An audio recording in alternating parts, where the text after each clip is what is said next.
Welcome to Sculpture Studios, another project here for the ICC Cricket World Cup. To go on tour with the giant cricket trophy, where if you haven't seen the video, there's a link in the YouTube description below, we've been commissioned to create some giant cricket ball seating. We've gone through a few different designs with our client Claire Knowles from Total Design to decide on something suitable for the cost, the process, the timing, the public eye, and most importantly the public bottoms as well. We're going through various options of a 3/4 ball made in two halves, or a hemisphere which will enable the sculpture to be cast as one piece. We've gone for a softer shape as opposed to a slice cut directly out of a ball, as this strikes a nice balance between public furniture and public art.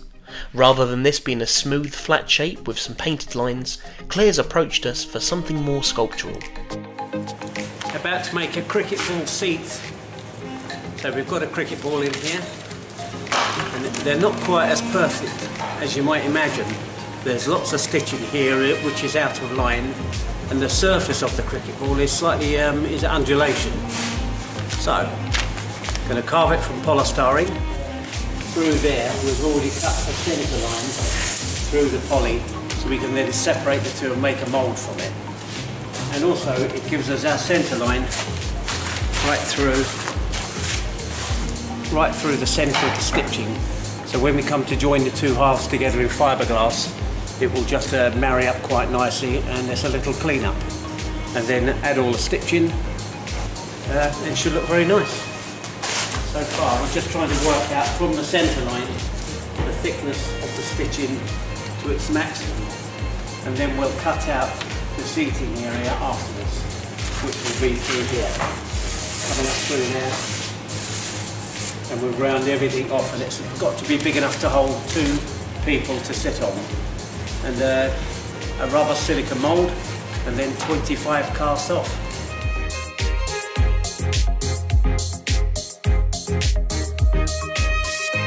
Creating the master pattern, we need to make sure this is exactly the way we want it, as every cast for both the red and the white cricket balls will all be taken from the same mould.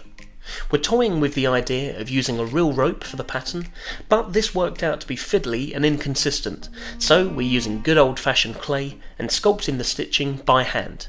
Now, I know what you're thinking, having to create every stitch around the ball will be time consuming, but we've thought about that as well.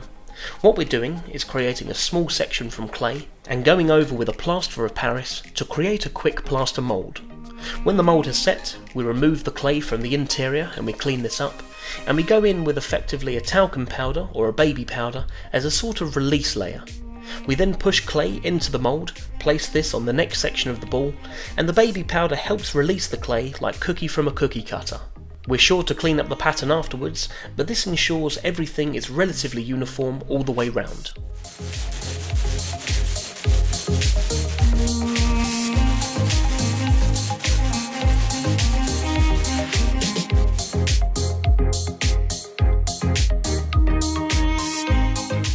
Aden's carving the scooped seat section out using nail and wire brushes, and when the clay stitch pattern around the equator of the ball is finished, we invite the client down to the studio to take a look.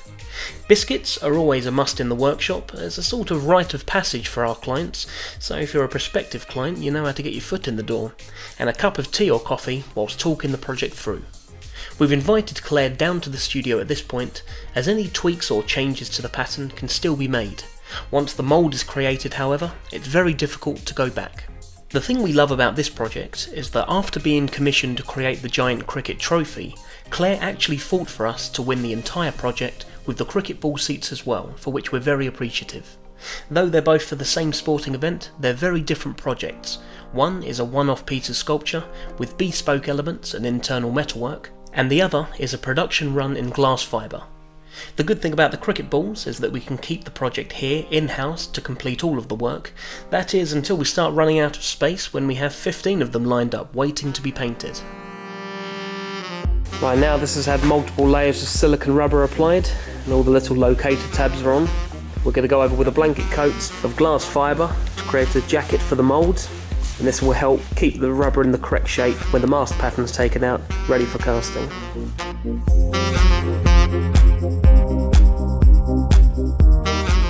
When the resin and the glass fibre has set, the interior pattern now needs to be removed.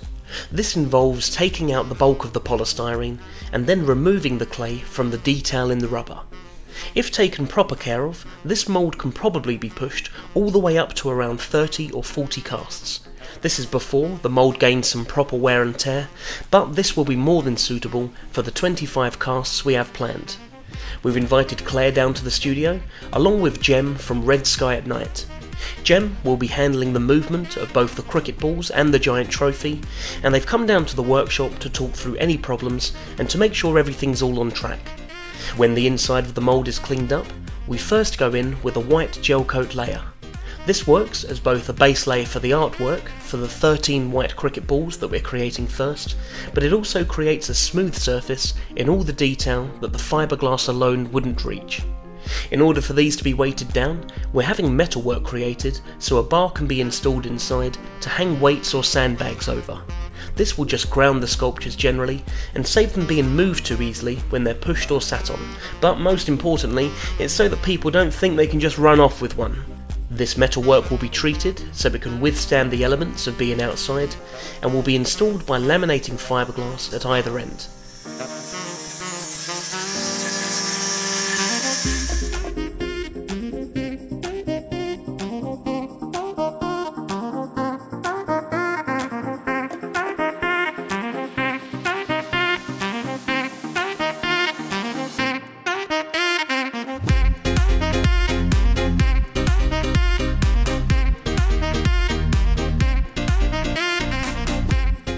Though we don't want these to be moved too much by the general public, these do need to be moved and relocated by Jem's team.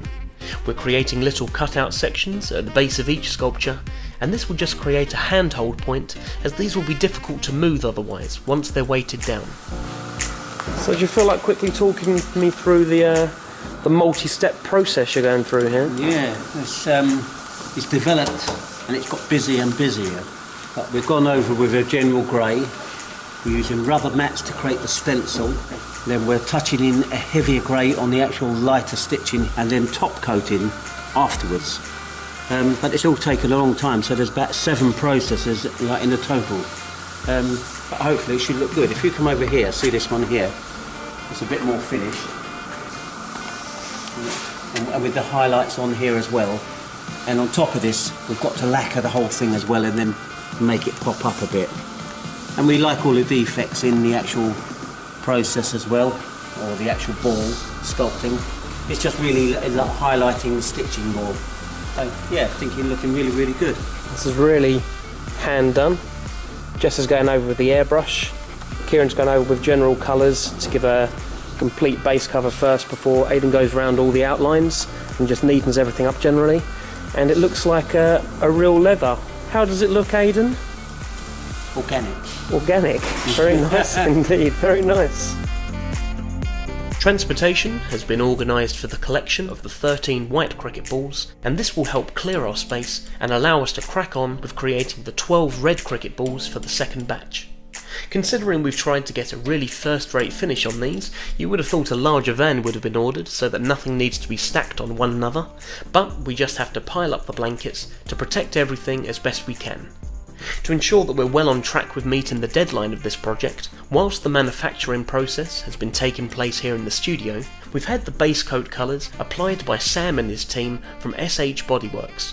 If you're familiar with our channel, you might remember the finish on the giant blue water bottle or the fantastic matte grey finish on Gus the giant gorilla, so we were more than confident to trust Sam's company with the work.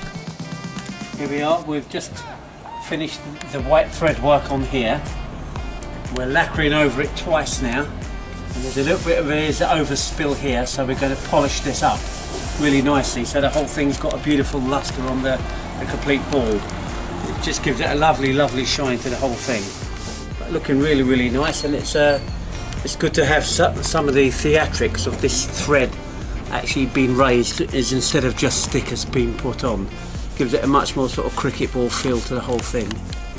So really, really pleased with it. Once we give it a buff up and the shine, and that's it. Fantastic.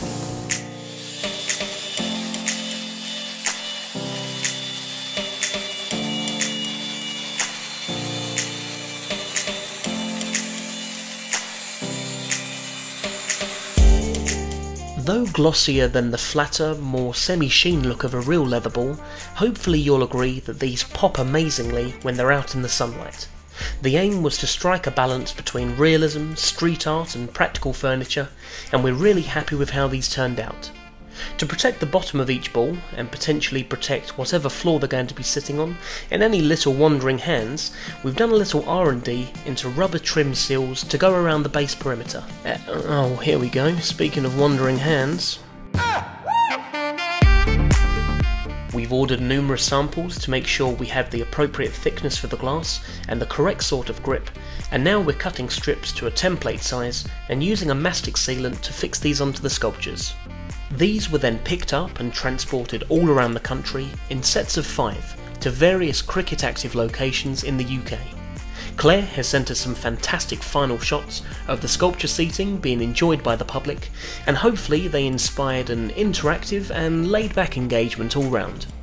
We'd like to personally thank Claire Knowles from Total Design for fighting to win this side of the project for us. Along with the giant cricket trophy itself, Claire knew this would be a brilliant project for us to take on, so thank you very much for the great contribution from beginning to end. We'd also like to thank Jem and his team from Red Sky at Night, and to the International Cricket Council for this fantastic opportunity. We look forward to any future collaborations, potentially another sporting event further down the line. This is an absolutely perfect moment to be working with the ICC, as England make history with their first ever Cricket World Cup win.